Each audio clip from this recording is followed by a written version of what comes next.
Lindsay Turner Morris, and I represent Respondent, the state of Olympus. The Respondent respectfully requests that this court reverse the decision of the trial court because Mr. Bronner's constitutional rights were not violated by the agents obtaining his cell phone records. No search occurred, and even if a search did occur, if this court were to deem that a search did occur, the search was constitutional under the exigency exception for the warrant requirement. The Fourth Amendment states that the rights of persons to be secure in their persons, papers, houses, and facts shall not be violated, and no warrant shall issue but upon probable cause. In case of the United States, the court defined a search as any intrusion by the government on a person's reasonable expectation of privacy on which he or she justifiably relied.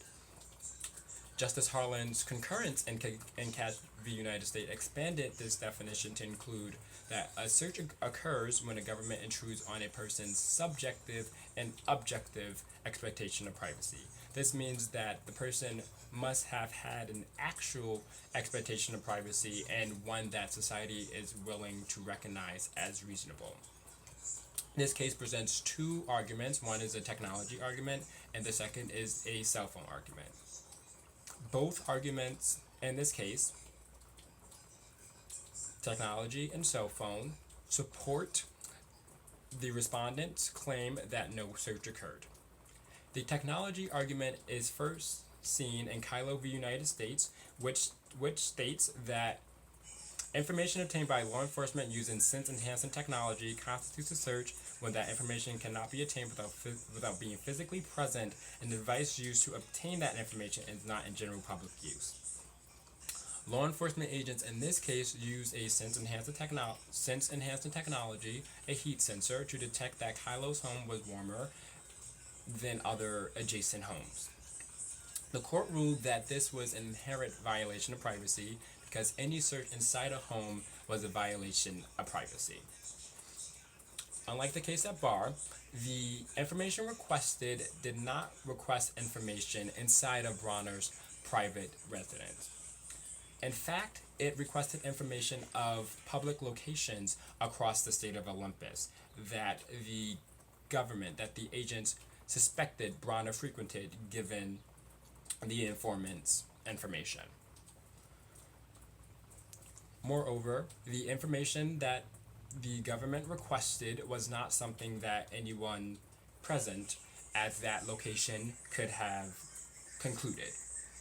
Specifically, if Bronner's burner phone was within 5 miles of that location or if it was at that location.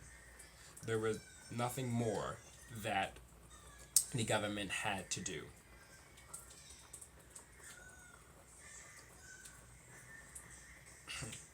Further, obtaining information that a cell phone dialed is not beyond the general ken of the public.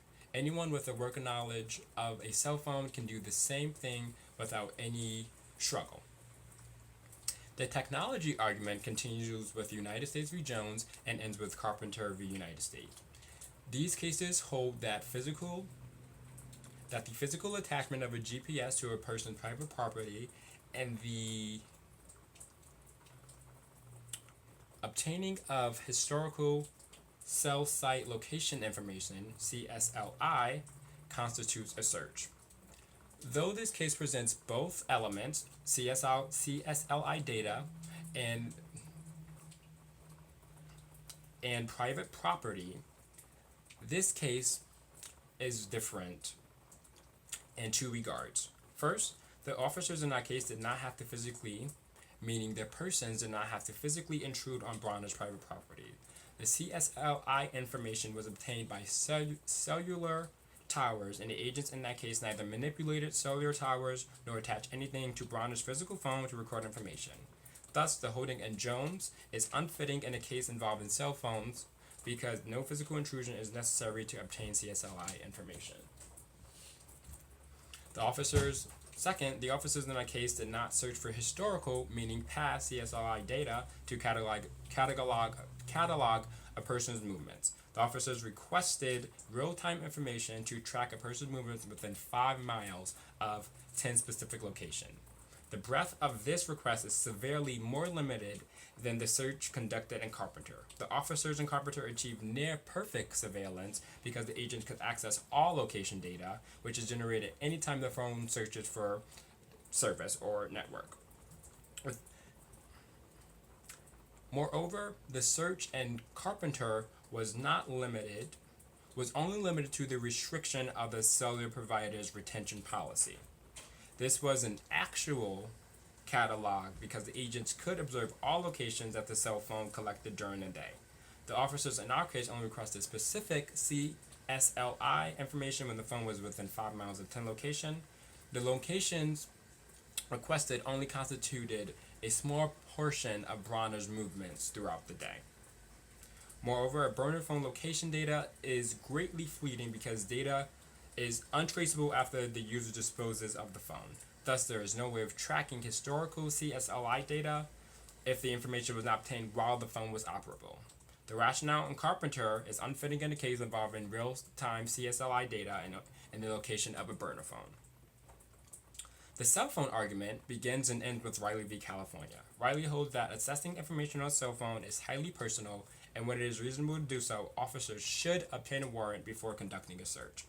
Because information in a cell phone is confidential, any warrantless search of its contents is presumptively unreasonable. However, unlike Riley, the request of information in this case did not ask to access digital information stored on a cell phone, such as videos, pictures, text messages, calendar, appointment, or passwords. The intimacy inherent in a cell phone's digital data is not equal to the intimacy a person is not equal to the intimacy of location data of a cell phone. Location data is not the digital effect that Riley sought to protect. This data would fit within the third-party doctrine that Carpenter left open for cell phone data.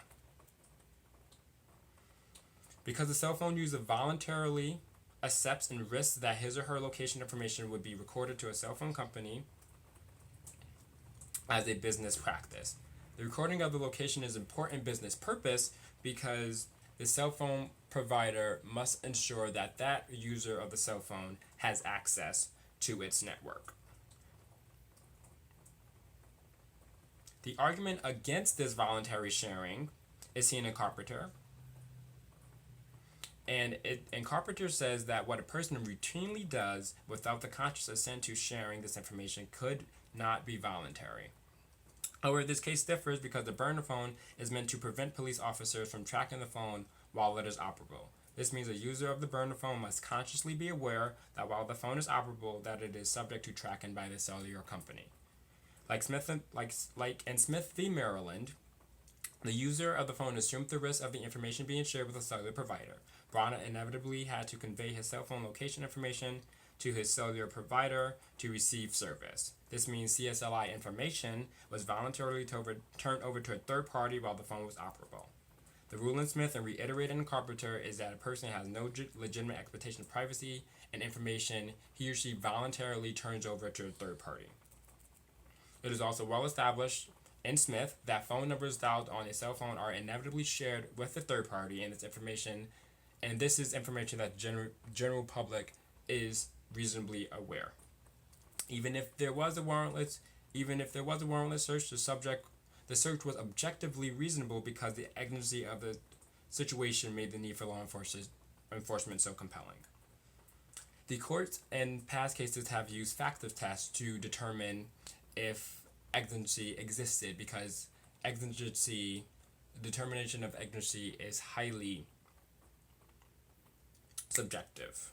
For example, in Missouri v. McNally, the court used a factor test to assess if an exigency did exist because the body naturally metabolizes alcohol out of the bloodstream shortly after drinking ceases until there is no more alcohol.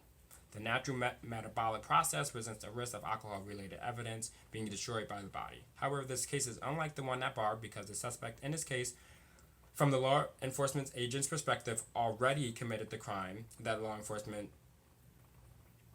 was already seeking evidence to prove and to convict the suspect on. Moreover, in this case, the alcohol-related evidence that have Moreover, in Missouri, the alcohol-related evidence that have been metabolized from the body could be mathematically reproduced. In our case, the law enforcement personnel were trying to prevent human trafficking from being committed at large sporting event that was properly associated with human trafficking. Oh, I'm out of time. For the reasons stated above, the respondent respectfully requests that this court reverse the decision of the trial court. Thank you.